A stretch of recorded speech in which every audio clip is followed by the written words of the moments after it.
background. You want to be a baby and get your diaper changed?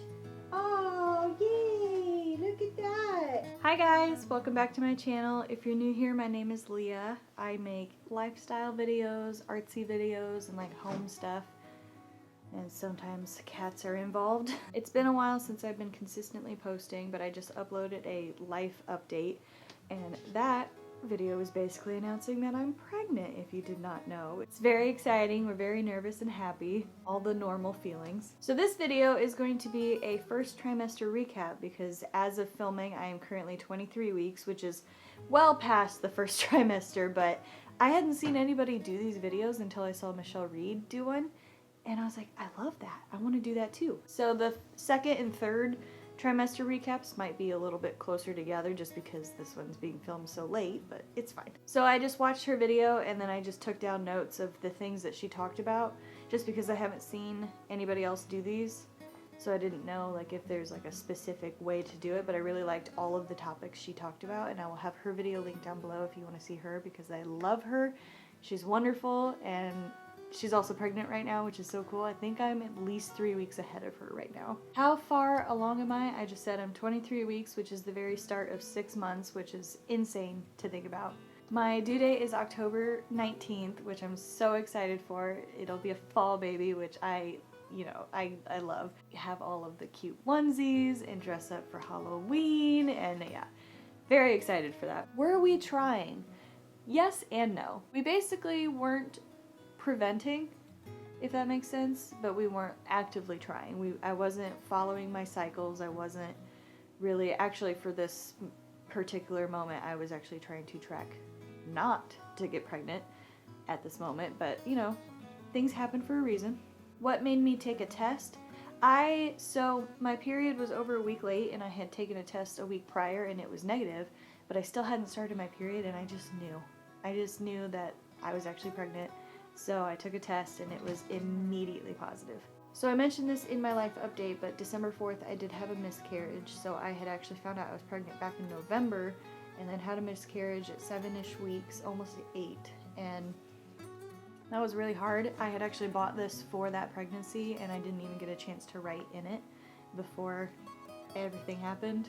But I'm in a wedding the very beginning of October, so I actually tried to figure out when I would be ovulating and skip January so that I had a month. But this little baby is resilient and was like, nope, I'm here to stay. You don't get to figure out when you're gonna get pregnant. I'm gonna tell you when you're pregnant. So that's how that happened, and everything has been perfect ever since. This one is a fighter and I'm very grateful. And I still have 2 weeks in between. Excuse you, I'm gonna kick you out. But I have been loving this journal, so I've actually been writing week by week, so I just wanted to basically talk about everything. I will put up a picture of this, but this was our technically second sonogram because the very first time I went in, she was just a little too small. When you have a previous miscarriage, they like to get you in early at the place that I go to for your next pregnancy, just so you can see everything and just know that like everything's okay this time and just help with anxiety. So that's what I did, and the very first time I went they thought I was 6 weeks and I was actually 5. So you could just see the gestational sac, and then the yolk sac was right where it needed to be, she said, so there was not ectopic or anything bad. So I went in exactly a week later at 6 weeks and she was just curled up in the little corner. It was so cool to watch. And then I went in a third time and that's what this picture is. And it's so cool, like you can see the brain, you can see just like a little lump. It's so cool to see. So yeah, February 21st was my first appointment, and that's when they found out I wasn't as far along as they were originally thinking. I was medium energy, medium mood, and my sleep was crap just because I had a lot of anxiety. And weirdly enough, all I wanted was french fries, which I didn't really get like crazy cravings or anything, and I still don't really have like anything that like I need. But I just really wanted french fries that week. But this was the start of my aversion. So this was, I think I was 5 weeks and almost 6 weeks at this point. And they were like, have you been having morning sickness or anything? And I was like, no, but if I eat something for too long, over and over and over, I end up getting sick of it. And I am having that today, and they were like, well, that might also be morning sickness. Like, just keep an eye on it and just see, because the nurse that was talking to me, she was also pregnant, and she was like, mine started 6 weeks on the dot, and mine was 2 weeks or 2 days before 6 weeks. So it continued the next day and the next day and the next day. So that was definitely morning sickness and not just me not wanting to eat the same thing over and over. So for 6 weeks, I went in again, and that's when we saw the baby. Jordan was able to come to the ultrasound, which was the coolest thing ever. The first time I went, when it was just the sac, he wasn't with me, but this time he was able to go, and all of my mood, energy, sleep was at a 4 out of 5. My cravings were Starbucks, a bacon and Gouda sandwich, still love those, and spaghetti. I was able to eat spaghetti because most things were grossing me out. So nothing specific was being an aversion, but anything meat is when this started. It was at 6 weeks. And it's still kind of there, where anything meat immediately grosses me out. I don't know why. Who knows? She might be a vegetarian. But just for some reason, anything meat-wise is like the worst thing to smell and look at and try to eat. And I tried a few times to eat, and it was just I was not having it. So we got to see the baby together and heard the heartbeat, measuring at 6 weeks and 5 days. The baby was curled up in the corner, which was so cool to see. And just seeing and hearing that heartbeat was breathtaking and made me overjoyed. And then I wrote, even if this one is taken too, we at least got to see our baby, and we'll always remember our angel. We never got to go in and hear heartbeat or anything of our previous baby, so this was the first time, and it was life-changing. It really was. 7 weeks was hard. I wrote, today I'm 7 weeks and 6 days, which is when I had my miscarriage the last time. So today is really hard. And I was craving quesadillas and cereal. My mood was at a 2, but my energy and sleep were at a 3.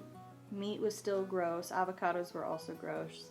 And it changes day to day, basically. And so I wrote, I've been having extreme nausea, which never happened last time. Even my nipples hurt, which is new. I had 0 symptoms the previous pregnancy. And then I've been having slightly brown tinted discharge all week, which I've read is common, and it's just old blood making its way out, but I'm a little concerned. If it continues, I'll message the doctor. I ended up messaging the doctor, and they had me come in, which is where we got this picture from. At 8 weeks, that's when I went in, and baby looked great.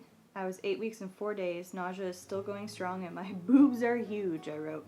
They still are. That was probably the weirdest thing. I was expecting the nausea, was not expecting all of this happening. Bagels and cream cheese were cravings.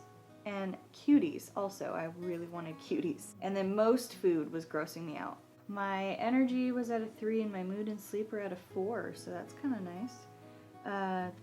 I had the brown discharge, and then they had me come in. Baby looks great and larger with a healthy heart rate of 180. And just relieved is what I felt. I was so unbelievably happy.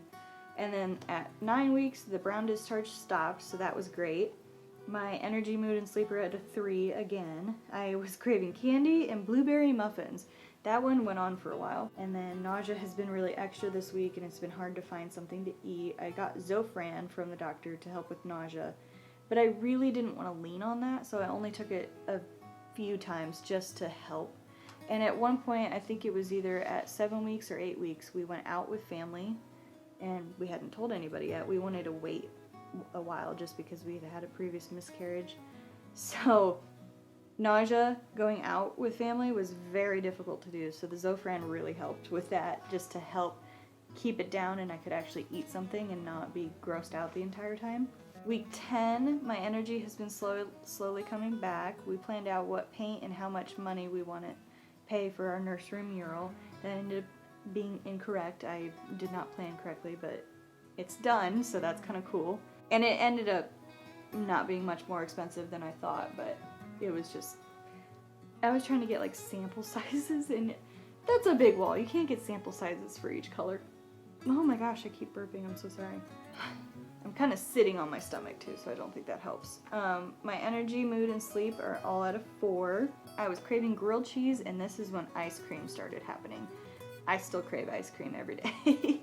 Still most meat, and it varies day to day for aversions. And the nausea is still there. I get full faster now. And I lost weight very quickly, but not significantly. It was basically I just had weight sitting on me that didn't need to be there to begin with.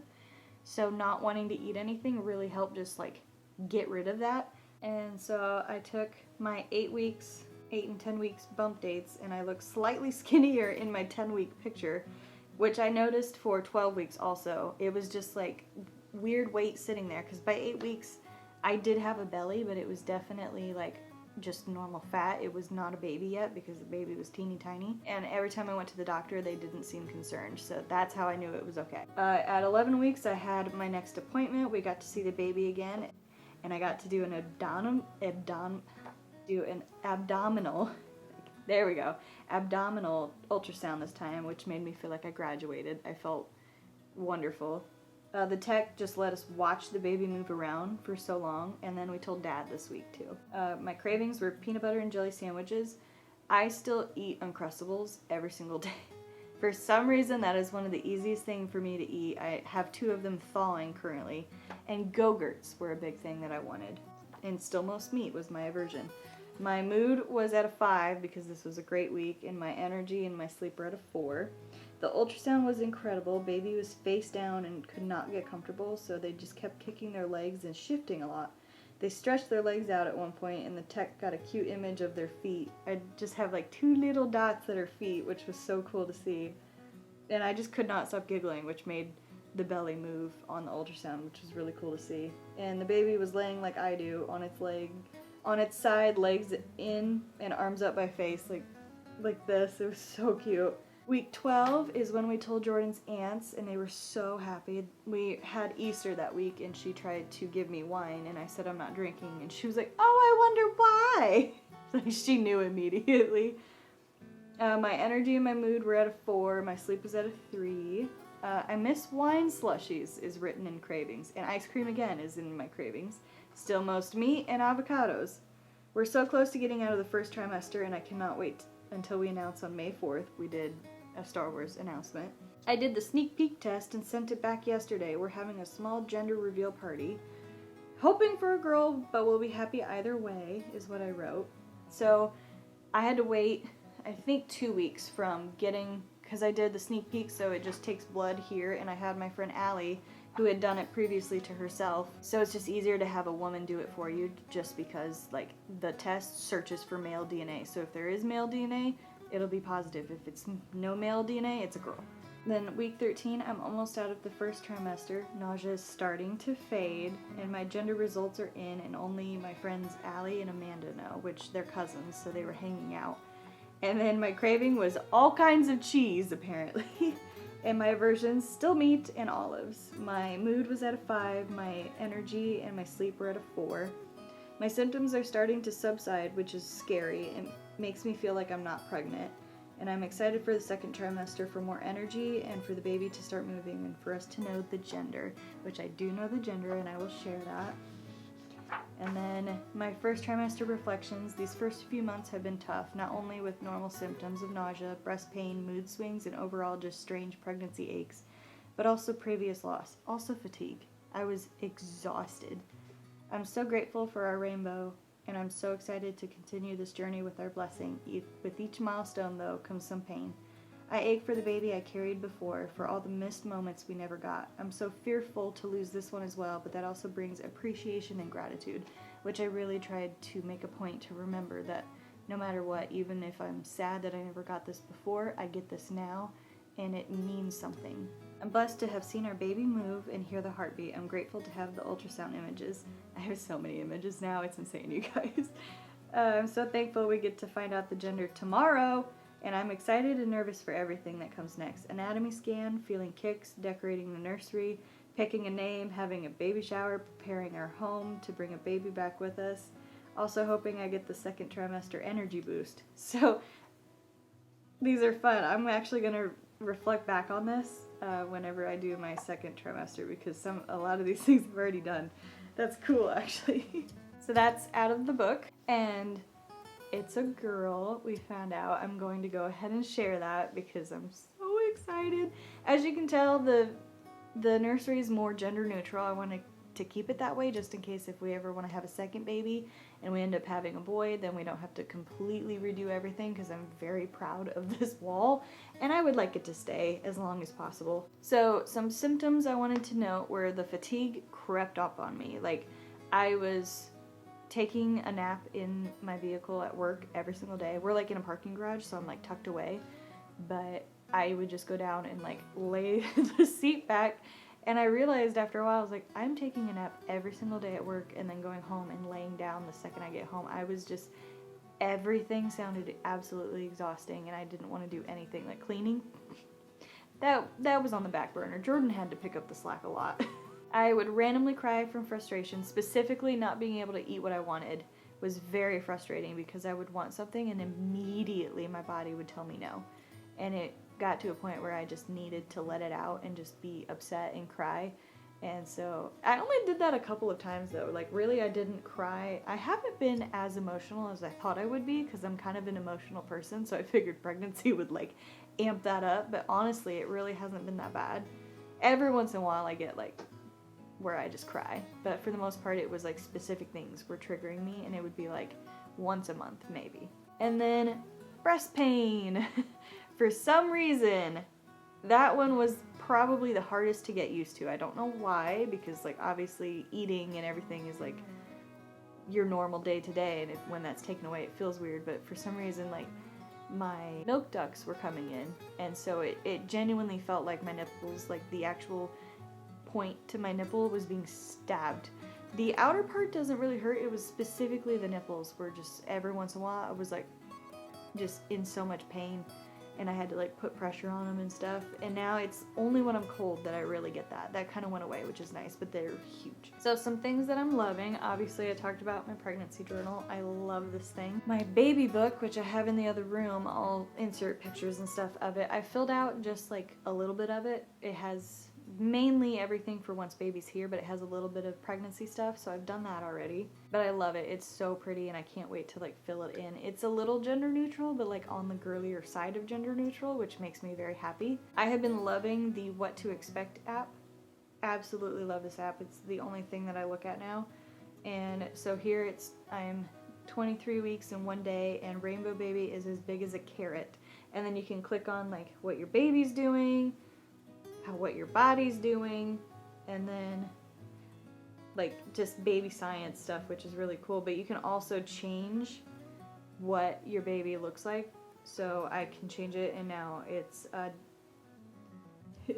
there's Disney baby milestones. Rainbow Baby is big as a Peter Pan hat, or movie and props as big as a magnifying glass from Honey, I Shrunk the Kids. There's 80s, 90s nostalgia, so she's as big as a Furby, which is crazy, but I like the fruit. I love it. And then there's just like other things, and then on here there's also a community, so I'm a part of October 2023 Babies.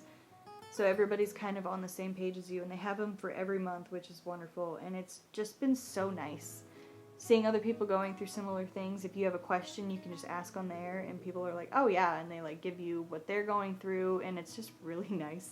I already mentioned Michelle Reed on YouTube has been wonderful, because she's also going through it, and it's a lot of the same stuff as me, and I just love her videos in general, so watching her stuff just makes me happy. And then I've been using my Polaroid camera to take progress pictures every even week, because I wanted enough that if I wanted to like pick and choose, I could, but I still have all of them just in case, which is fun. So I've started at 8 weeks, and I've been doing them every even week since. Do I have a birth plan? No. The only reason is because I overplan absolutely everything, and I almost freak out about it, so I'm trying to just go into this with open arms. However she needs to get here is how it will happen. Like, you can't plan.